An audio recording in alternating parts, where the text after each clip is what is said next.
మనం సంక్రాంతి పండుగ ఎందుకు జరుపుకుంటాం? ఈ క్వశ్చన్ మీ అందరికీ ఉండుంటుంది. ఈ వీడియోలో సంక్రాంతికి సంబంధించిన 8 అద్భుతమైన రహస్యాలు ఉన్నాయి. అది ఏంటో మీరు తెలుసుకోవాలి అనుకుంటే ఈ వీడియో కంప్లీట్గా చూడండి. అది రాయలసీమలోని పెద్దల చెరువు గ్రామం. అక్కడ పండుగలు అలంకారం కోసం జరుపుకోరు. వాళ్ళు పండుగకి కారణం తెలిసి జరుపుకుంటారు. ఆ గ్రామంలో రాఘవయ్య అనే వృద్ధ రైతు ఉండేవాడు. అతని మనమడు అనంతు అయితే ఇప్పటి పిల్లల్లాగే పండుగ అంటే టీవీ ప్రోగ్రామ్స్, పటాకులు, వీడియోలు చూసుకుంటూ ఉండేవాడు. కానీ పండుగ వెనుక ఉన్న అసలు ఆలోచన ఏంటి అని దానిపై అతనికి ఆసక్తి కానీ ఏమీ లేవు. ఒకరోజు సాయంత్రం పొలంలో బాగా పనిచేసిన తర్వాత రాఘవయ్య ఇంటి మేడపై నెమ్మదిగా కూర్చున్నాడు. అనంతు వచ్చి అడిగాడు, తాతయ్య, అసలు ఈ సంక్రాంతి ఎందుకు జరుపుకుంటాం? అందరూ పెద్ద పండగ అంటున్నారు, బట్ మీనింగ్ ఏంటి?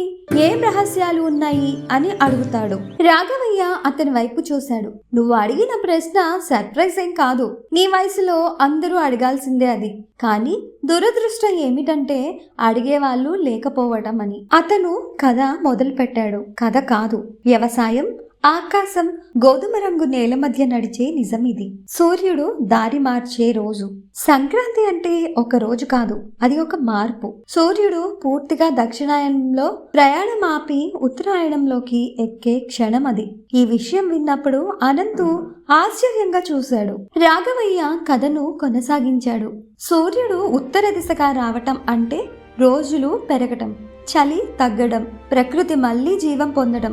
మరియు రైతు అయితే ఈ మార్పును పట్టించుకోకపోతే పంటే నాశనం అవుతుంది. అందుకే మన పూర్వజులు ఈ ఖగోళ సత్యాన్ని పండుగగా మార్చారు. పంట దేవతకు ధన్యవాదం చెప్పే రోజు. పంట చేతికొస్తే రైతు మొదటగా ఏం చేస్తాడు తెలుసా? అనంత్ అని రాఘవయ్య అడుగుతాడు. అప్పుడు అనంతు ఇలా సమాధానమిచ్చాడు, ఆనందపడతారు కదా తాతయ్య అని. అవును, కానీ ఆనందం ఒక్క మనిషిదైతే చిన్నది, అందరి ఆనందం కలిస్తే అది పండగ అని చెప్తాడు. సంక్రాంతి అసలు రహస్యం ఇదే. పంట వచ్చిందంటే భూమి, ఎద్దులు, నీళ్లు, గాలి, ఈ 4 అజ్ఞాత దేవతకు కృతజ్ఞత చెప్పే రోజు. అతను వివరించాడు, భూమి ఏ మాయాజాలం లేకుండా మట్టిలో బంగారం పెడుతుంది. వర్షం సమయానికి పడకపోతే రైతులు క్షణాల్లో కూలిపోతాడు. ఎద్దులు ఏ కూలీ లేకుండా దున్నుతాయి. గాలి పంటను నేల మీద చల్లగా నిలబెడుతుంది. ఇవి లేకపోతే నీ ధాన్యం, బెల్లం, గంగిరెద్దులు అన్ని వృధా. కాబట్టి కృతజ్ఞత పండుగగా సంక్రాంతిని చెప్పుకుంటారు. పాత దురదృష్టం కాల్చేసి కొత్త ఆశ వైపు అడుగు పెట్టే రోజు భోగి. రాఘవయ్య భోగి అగ్నిని చూపించాడు. పాత బాధలు, పాత అలవాట్లు, పాత కోపాలను కాల్చే నిప్పుగా భోగి మంటను వేస్తాం. మనిషి పాత భారాన్ని తాను విడిచిపెట్టడం, కొత్త దారి వైపు ముందుకు వెళ్ళటం అన్నమాట. అప్పుడు అనంతు ఇలా అడిగాడు, అంటే మంటే నిజంగా రహస్యమా అని. అప్పుడు రాఘవయ్య అన్నాడు, మహారహస్యం. మనిషి మారడానికి సిద్ధమవుతున్న క్షణం అదే భోగి. సంక్రాంతి ఒక పండుగ కాదు, మనిషికి ప్రకృతికి ఒప్పందమని రాఘవయ్య గట్టిగా చెబుతాడు. సంక్రాంతి అనేది మనిషి ప్రతిజ్ఞ చేస్తున్న రోజు. నేను ప్రకృతిని గౌరవిస్తాను, నేలకి రుణపడి ఉంటాను అని. ఈ 3 నిజాలు మర్చిపోయిన జనమే ఇప్పుడు పండుగ కేవలం టీవీ, సినిమా రిలీజ్లు, బిర్యానీ, సోషల్ మీడియా పోస్టులుగా మార్చేశారు. అప్పుడు అనంతు నిశ్శబ్దంగా విన్నాడు. కనుమ రహస్యం ఏమిటి అంటే మనిషి బతకటానికి సహాయం చేసిన జీవులను గౌరవించటం. ఎద్దు అంటే కేవలం జంతువు కాదు, నీ పంటను నీ ఇంటికి తీసుకువచ్చిన మొదటి కార్మికుడు. కనుమ రోజున వాళ్లకు నైవేద్యం పెట్టటం, దూడలను అలంకరించటం, ఇది ధన్యవాదాలు చెప్పే శాస్త్రీయ పద్ధతి. అనంతు నవ్వుతూ అడిగాడు, అయితే ఇప్పుడు ఎద్దులు లేని రైతులున్నారుగా అని. అదే సమస్య.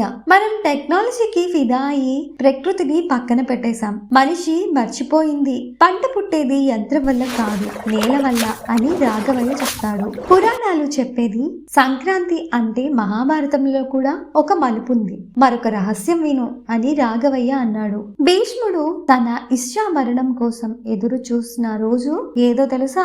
అది సూర్యుడు ఉత్తరాయణంలోకి వచ్చే సంక్రాంతి క్షణం. ఎందుకంటే ఆ సమయం పవిత్రంగా భావించబడుతుంది. అనంతు ఆశ్చర్యపోయాడు. అంటే పురాణాల్లో కూడా ఈ రోజుకు ప్రాముఖ్యత ఉందా అని అడిగాడు. అవును, కానీ కారణం భక్తి కాదు, ప్రకృతి మార్పుపై గౌరవం అని రాఘవయ్య చెప్తాడు. కుటుంబం కలిసే రోజు పండగ కాదు, బంధాలను సరిచేసే సమయం. మనుషులు ఏడాది అంతా పరుగు పందెంతోనే ఉంటారు, కానీ సంక్రాంతి రోజున ఒక చోట కూర్చుని తినటం, బంధువులు కలవటం, ఇది పాత సంబంధాలకు నూతన విత్తనాలు వేసినట్టే అని అన్నాడు. సంబంధాలు చూసుకోకపోతే అవి కుళ్ళిపోతాయి, కానీ సంక్రాంతి వాటిని మళ్ళీ బలపరుస్తుంది.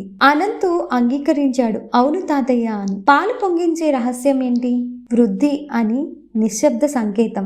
రాఘవయ్య చెప్పాడు. పాలు పొంగించటం అనేది ఎవరికో చూపించడానికి కాదు, పాలు పైకి పొంగటం అంటే ఈ సంవత్సరం నా జీవితంలో మంచి పెరుగుదల రావాలి అని మనిషి చేసే ప్రతీకాత్మక ప్రార్థన. పాలు మరిగి బయటికి అది అజాగ్రత్త. పండుగలో కూడా మనసు చంచలనం లేకుండా ఉండటం అవసరం అని గుర్తు. రాఘవయ్య చివరిగా అన్నాడు, సంక్రాంతి అసలు అర్థం 3 మాటల్లో ముగుస్తుంది. అవేంటంటే ధన్యవాదం, మార్పు, మనుషుల ప్రకృతి స్నేహం. ఇది తెలిసి జరుపుకుంటే పండుగ, అర్థం లేకుండా జరుపుకుంటే ఇది కేవలం ఒక తేదీ. అనంతు తాతయ్య మాటల్ని జాగ్రత్తగా విన్నాడు. మరి ఆ రాత్రే తన ఫ్రెండ్స్ వాట్సాప్ గ్రూప్ లో ఒక మెసేజ్ పెట్టాడు. సంక్రాంతి అనేది ఫోటోలు పోస్టులు చేసే రోజు కాదు, అది మనిషి ప్రకృతిని గౌరవించే రోజు అని. అప్పుడు రాఘవయ్య దూరం నుండి చూసి చిరునవ్వు నవ్వాడు. ఇదే నిజమైన సంక్రాంతి పండగ, తరాల మధ్య అర్థం పంచబడిన రోజు. మోరల్ ఆఫ్ ద స్టోరీ: ప్రకృతి, పంట, జంతువులు, కుటుంబం ఇవన్నీ కలిసే రోజు సంక్రాంతి. వాటికి ధన్యవాదం చెప్పేవాడు నిజమైన పండుగ జరుపుతున్నాడు అని. మీకు మీ కుటుంబ సభ్యులకు సంక్రాంతి శుభాకాంక్షలు. హాయ్ గాయ్స్, నా పేరు రేవంత్. ఈ వీడియో నేనే ఎడిట్ చేశాను. ఇప్పటివరకు మీరు చూసిన వీడియో మీకు నచ్చుతుంది అనుకుంటున్నాను. మీకు నచ్చితే లైక్ చేయండి, షేర్ చేయండి, subscribe to original moral. Hello all, original morals channel కి అందరికీ స్వాగతం. నా పేరు వసంత. ఈ కథకి వాయిస్ ఓవర్ ఇచ్చింది నేనే. ఈ కథ మీ అందరికీ నచ్చుతుందని అనుకుంటున్నాను. అలాగే మా ఛానల్ ని తప్పకుండా సబ్స్క్రైబ్ చేయండి.